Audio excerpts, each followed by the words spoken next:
Muy buenos días, un abrazo fuerte para todos y un cordial saludo.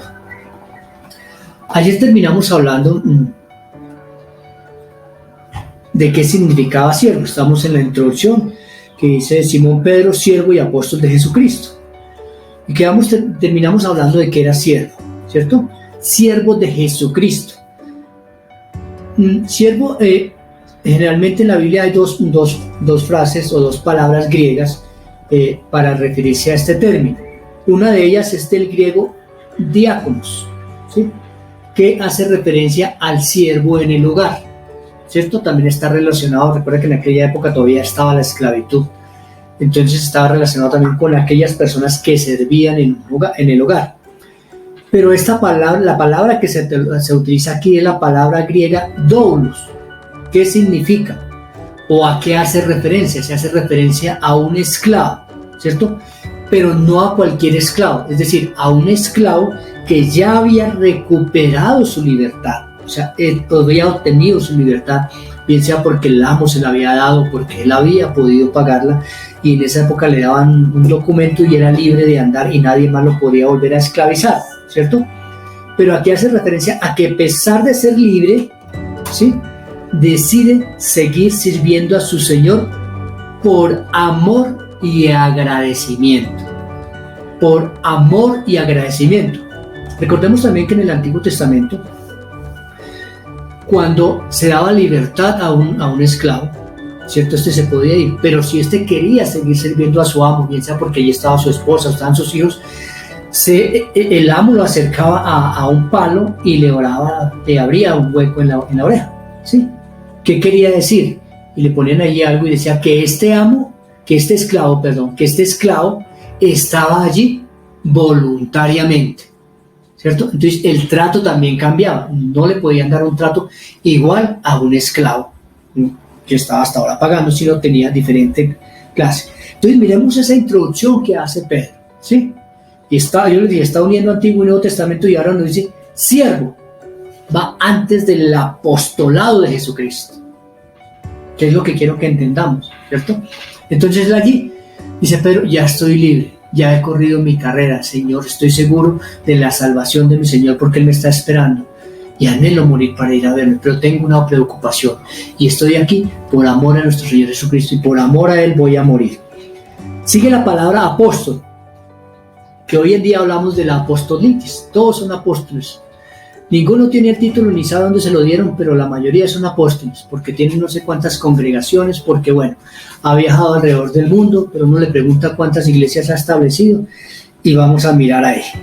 Bueno, ¿a qué hace alusión o el significado apóstol? Dice, enfatiza el derecho de Pedro a hablar a aquellos cristianos con autoridad. Entonces ya, primero dice soy siervo. A pesar de que le sigo, ahora voy a ser un apóstol, y tenía su llamamiento, ¿sí? Aquí más adelante nos hace referencia a que él estuvo con el Señor en la transfiguración, ¿cierto? Después de que nos hace llamamiento también que el mismo Señor le dijo, sobre esta roca edificaré mi iglesia y tú serás Pedro, y le da autoridad, y él estuvo también en la muerte y en la resurrección de nuestro Señor Jesucristo. Entonces, esa es la esencia del apostolado. Entonces, ¿de dónde viene esta palabra griega? Viene de apóstolos, que puede significar simplemente mensajero. Un mensajero de Cristo. Y no como hoy en día nos la quieren hacer ver, ¿sí? Es un mensajero de Cristo, lo que significa apóstol. Entonces, ¿qué está diciendo Pedro aquí?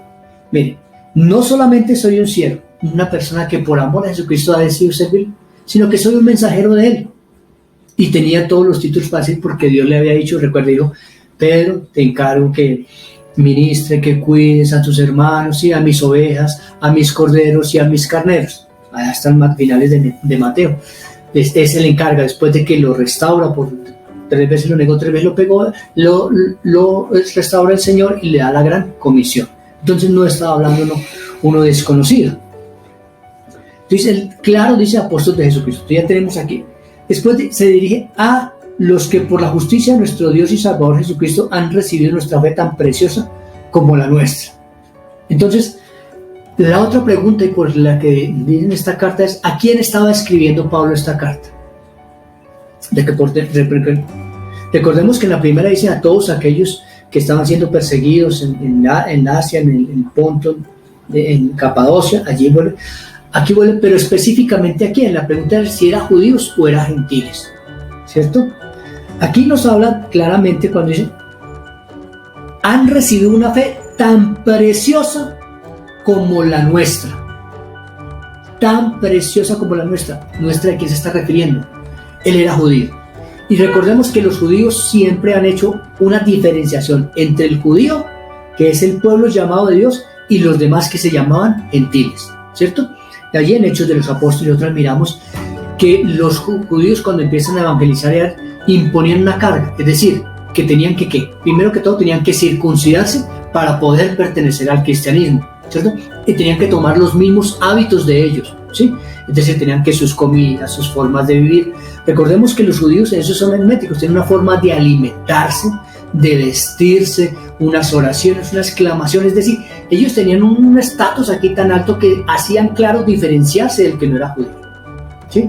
Y recuerden que ellos decían, es que nosotros somos el pueblo escogido de Dios, los judíos, no estamos diciendo que no, pero el mismo Señor más adelante lo dice, yo vine a ustedes y ustedes me desecharon, entonces me voy a los gentiles. Entonces aquí Pedro está hablando a los gentiles, los está diciendo, miren, a pesar de que todavía hay diferencias, y estamos hablando, el tema de la carta aquí es de los falsos maestros, que los quieren envolver a ustedes, quieren decir una cosa, les estoy diciendo, no, miren, ustedes tienen una fe tan preciosa, se les ha dado una fe tan preciosa, tan hermosa, ¿sí? Como es la de nosotros.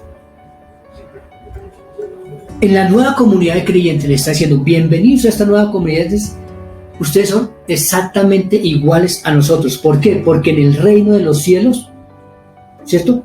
Los cristianos gentiles no son diferentes, ni son ciudadanos de otro estatus ni de segunda clase. En el reino de los cielos acordemos que todos somos ¿qué? Iguales. Entonces eso es lo que le está diciendo Pedro allí y los está afirmando. Su fe es importantísima. ¿Sí? Miremos allí lo que nos dice en Efesios capítulo 2 versículos 12 y 13. Dice, en aquel tiempo estabais sin Cristo, alejados de la ciudadanía de Israel y ajenos a los pactos de la promesa, sin esperanza y sin Dios en el mundo. ¿A quién está hablando Pablo acá? A los gentiles. Nos está diciendo, nosotros no estábamos metidos dentro del pacto de Israel y estábamos alejados. Versículo 13, pero ahora en Cristo Jesús, vosotros que en otro tiempo estabais lejos, habéis sido hechos cercanos por la sangre de Cristo. Entonces le dice, esa fe, esa salvación que se nos fue dada a nosotros los judíos, por la sangre de Cristo, es estado. O sea, les está ¿qué? Confirmando, ¿cierto? Les está confirmando, les está diciendo, miren, eso que ustedes han recibido, lo que están recibiendo aquí, no es simplemente por obra y gracia. Eso no lo reciben porque yo soy el apóstol y se lo quiero dar. Ustedes lo reciben porque hay uno que pagó ese precio por ustedes. ¿Y es quién? Y es nuestro Señor Jesucristo, ¿sí? Entonces, desde este saludo y de este inicio ya está afirmándonos y diciéndonos. Habla ahora a los que por la justicia de nuestro Dios y Salvador. Esa introducción dice, no es porque yo se lo estoy diciendo, no es simplemente que es por la justicia de Dios. Y esa justicia de Dios tiene una gran connotación, ¿cierto? Pero mira que aquí ya Pedro entra a introducirnos en un tema también fuerte, y en la mayor parte de la Biblia se habla siempre de la justicia de Dios y de la justicia divina y se le atribuye a Dios. Pero Pedro entra aquí, como toda su carta, y dice, por la justicia de nuestro Dios y Salvador Jesucristo. Entonces notemos acá, aquí no está hablando solo de la justicia de Dios, sino Pedro entra y habla de la justicia de Jesucristo. Por primera vez en la Biblia, y creo que aquí es la única parte, y Pedro, en ese momento no sabía, no era consciente de pronto, pero lo que está escribiendo aquí es lo que nosotros conocemos en teología como la cristología. Le da a Jesús el mismo nivel de Dios. Y eso para un judío es increíble, porque para los judíos solo había un Dios. Oye Israel, a Jehová tu Dios uno es, y a él servirás. Ellos no entendían eso. no aceptaban por eso a Jesucristo como el Mesías. Y aquí Pedro, un judío habiendo entendido, lo sube al mismo nivel de Dios. Entonces vamos al mismo nivel de Dios. Entonces vamos a hablar aquí, y en esta parte, y esta justicia la vamos a explicar en la próxima lección, tiene mucha importancia y relevancia porque está Jesús al mismo nivel de Dios. ¿Sí? Agradecido en este hermoso y maravilloso día, que tengan un excelente día colmado de bendiciones, y la fuerza y el poder de nuestro Señor Jesucristo esté en todos y cada uno de nosotros para comenzar este día como Él quiere. Gracias.